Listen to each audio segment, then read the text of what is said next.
2 days in, Mum, I want to move back. I want to move back to London. This is not working for me.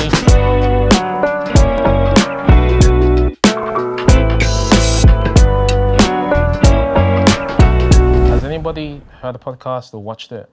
Any show of hands? Okay, we have a few people. So we are available on YouTube. We have full HD episodes you can watch, Spotify, Apple Podcast, you name it. But before I go on, I'm aware I've got 5 minutes, so I'm going to keep this short and sweet. Adrian, congratulations on your book launch. I did do a quick review on her book, so if you haven't read her book, feel free to check out my podcast, and you can. I did a little review, unbiased, so check it out. Okay, so in terms of living experiences, so my first initial experience of living in Ghana was 2001. So my parents actually relocated like in the early 2000s, and when I first moved, one thing I do want to say is living in Ghana and being on holiday in Ghana is two completely different things. My first experience of Ghana, in terms of my earliest memory, was going there as a kid in the year 2000.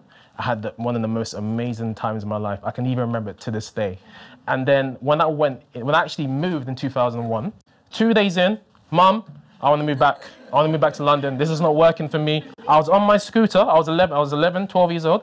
Mum, I want to go back. This is not current for me. She said, no, son, you got to stay. And then, of course, the rest is history. I ended up living there for 3 years, and I moved back to the UK. But fast forward, actually, before I even go into fast forward, what I do want to say is that there is a culture shock when you first go there, because I went to Morning Star School just around Oxford Street, and there was a huge culture shock. Like, I'm having lunch, people invite themselves to eat lunch with me. I'm standing outside in shorts in school assembly, saluting. It was complete culture shock, and my accent and the way. Just the way of life is completely different. So back to, in terms of reference to Adrian's book, which she does mention, like, do your planning before you relocate to Ghana. Like, go test the waters, see what it's like. Don't just go there, because you're gonna be in for a shock. And I've had guests on my show who can tell you this for sure. Fast forward back and forth. I'm back and forth between Ghana, and I'm also looking to relocate. One thing I can tell you about the modern day of living in Ghana is the need for multiple income streams, okay? I'm sure some of you can testify to this. I mean, I know someone who has how many side hustles. I know someone has a nail salon, that has Uber, you name it, right? There's so many people that have lots of different side hustles. One thing I can also say is that multiple income streams is really, really important. Like, if anything can teach us about this, it's COVID. Right? I mean, how many people lost their jobs in COVID? So unfortunate. So it's really important to have multiple income streams.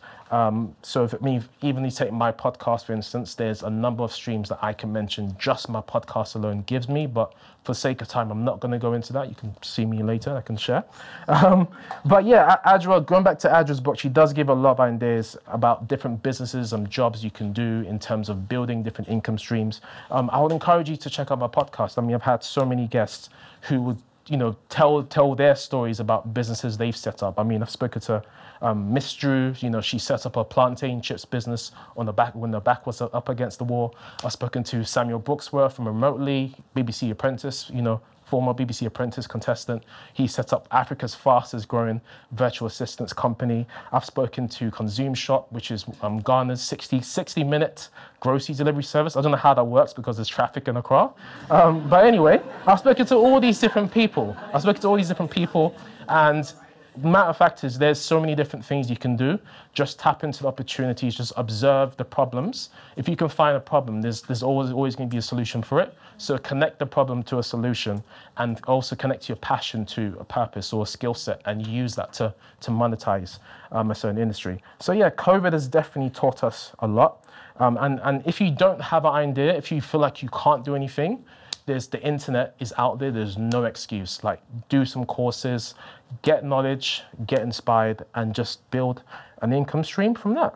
Yeah, so I'm not going to take too much of your time. So my tips are, like, go to networking events like this. Funny story, in terms of starting this podcast, I used to run annual events in airport residential area called Diaspora Connect. And then that actually led me to start the podcast, because I just love networking. I love meeting new people. And funny enough, the last networking event I did back in 2019, 2 of my guests came from that networking event. So come to events like this, you're going to meet people, you're going to get inspired. And then, yeah, you never know, you could start a business on the back of that. So just to end fittingly, when you read Adrian's book, it's filled with amazing, amazing quotes. And there's one quote that I want to say it's a quote, but people have re-quoted me during season 3 of my podcast. And this was something that I mentioned in one of the episodes. And I'm going to say this. It was, budget like a local, live like a president. So what I mean by that is, when you're in Ghana, live within your means, not necessarily above your means, because it's different to the way life is here, but also enjoy yourself and, manage yourself accordingly.